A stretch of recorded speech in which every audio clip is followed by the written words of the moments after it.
You cannot understand AI without understanding the two pillars on which it rests, GNNs and diffusion models.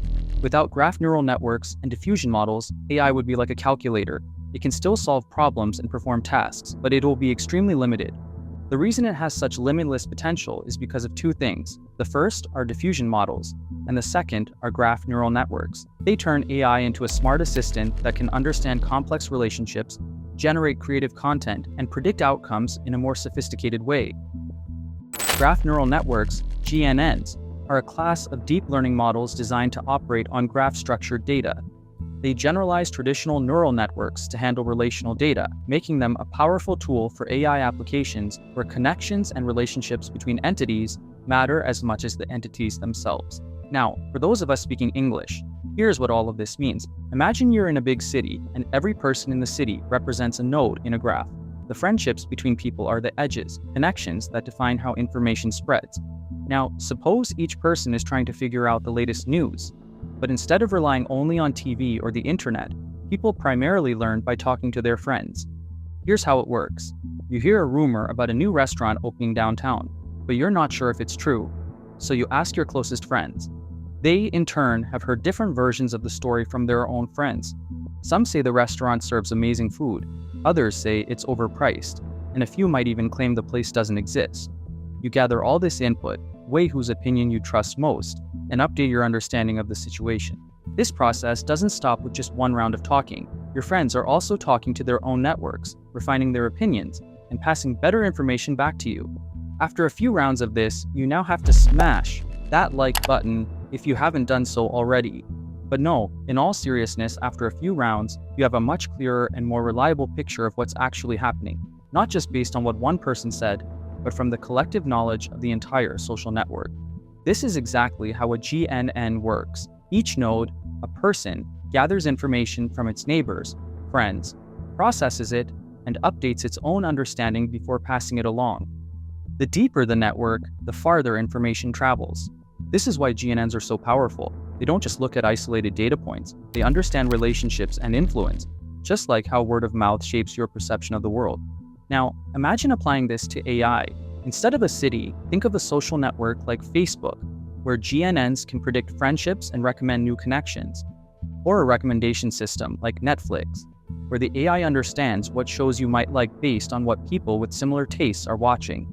Even in drug discovery, molecules are like social circles, where atoms communicate through chemical bonds, and GNNs help predict how they interact. At its core, a GNN is just an AI system that learns not just from individual data points, but from the way they're all connected, just like people sharing knowledge in a city.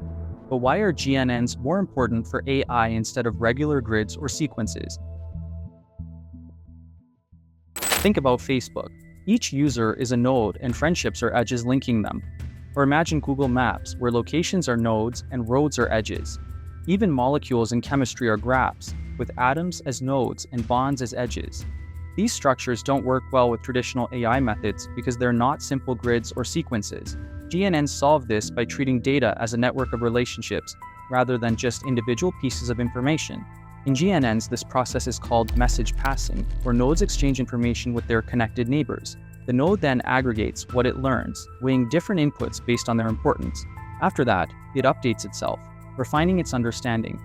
If this process repeats across multiple layers, the node isn't just learning from direct neighbors, but from neighbors of neighbors, gradually capturing a much larger context.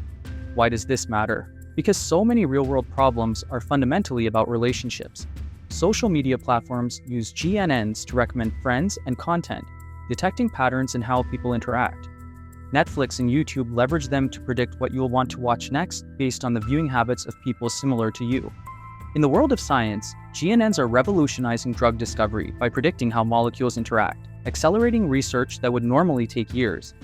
Even DeepMind's AlphaFold 2, which cracked the protein folding problem, relies on graph-based learning techniques. GNNs are also being used to catch fraud. Banks analyze transaction networks and look for unusual patterns that suggest fraudulent activity. If a scammer creates fake accounts to launder money, the GNN can recognize the strange web of connections and flag it as suspicious. In transportation, Google Maps predicts traffic patterns by treating roads as graphs, understanding how congestion spreads across a network. Self-driving cars use similar models to make sense of how vehicles interact on the road. Of course, GNNs aren't perfect. One big challenge is scalability. Real-world graphs, like Facebook's social network or the entire internet, contain billions of nodes, making it computationally expensive to process everything at once.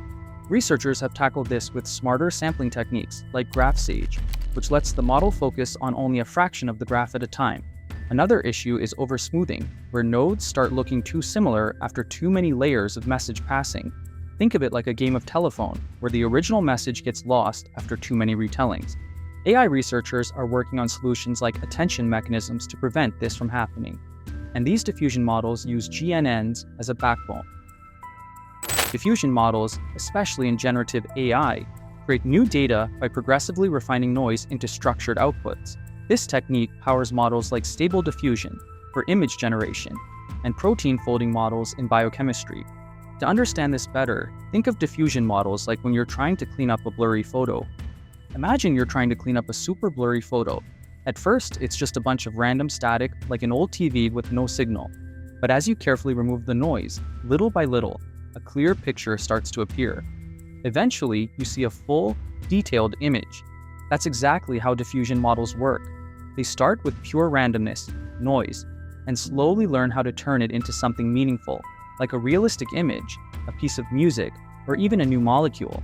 It's like teaching an AI to unblur things step by step until something amazing appears. Except it can create totally new things, not just restore old ones. That's how AI generates pictures from text, like in stable diffusion. It's basically reverse blurring, but for all kinds of creative and scientific tasks. And this simple process doesn't just apply to images. AI does the same thing from generating audio to text and even different molecules. You know how when you turn on an old radio, all you hear is static. Now imagine if an AI could take that static and slowly shape it into a song, or even a human voice. That's basically how diffusion models generate audio. They start with pure noise and step by step remove the randomness until something meaningful appears, like music, speech, or even realistic sound effects. That's why AI-generated voices, like those from 11 Labs or Google's WaveNet, sound so natural. The AI learns how real speech works by adding and then removing noise, eventually figuring out how to create new sounds from scratch. For videos, it's a slightly different process, but the principle is exactly the same. They start with pure noise, like static on a TV, and slowly clean it up frame by frame, turning it into a picture. But in video, it's not just one frame. It's a sequence of frames that need to flow smoothly together. The tricky part is making sure the frames don't look like random snapshots. To do that, the model keeps track of how objects move between frames, predicting what should happen next. It uses things like optical flow to figure out how everything should move. And then it adds little details like lighting and shadows to make the motion look more natural. And then there's the really crazy part. Diffusion models can design new molecules. Think about it. If you randomly place atoms together, chances are you won't get anything useful.